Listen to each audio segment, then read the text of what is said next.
Hello everyone and welcome back to another tutorial from Finance for Beginners. In this video, I'm going to show you how you can create your own Web3 wallet on the KuCoin crypto trading app. So let's get started right away. First of all, open up the KuCoin application on your device and make sure that you are logged in using your email address and your password. After logging in, you will end up within the homepage, from which in order to set up your crypto wallet, tap on the Web3 option at the top. This will then take you into the Web3 page. You will now see the Create New Wallet as well as the Import Existing Wallet option.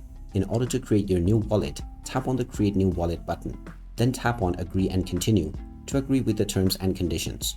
You may be asked to provide your biometrics in order to verify your identity.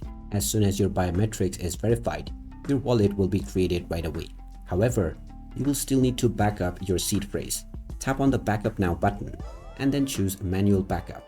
Once again, provide your biometric verification and you will now be able to view your seed phrase. It is blocked by default, but you can tap on the blocked area in order to reveal the seed phrase. Tap on the Next button after you have checked and noted your seed phrase, and now you will be asked to enter the specific number of phrase that is mentioned above. Just provide the word that coincides with the given position and then tap on the Confirm button.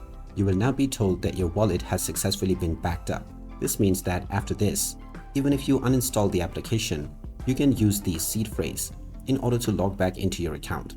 Make sure to save these 12 phrases so that you can access them safely in the future. And there you have it. That is how easy it is to create a new Web3 wallet on KuCoin app. If you find this video helpful, don't forget to hit that like button and subscribe to our channel for more useful tips and tutorials. Thanks for watching, and I'll see you again in the next one.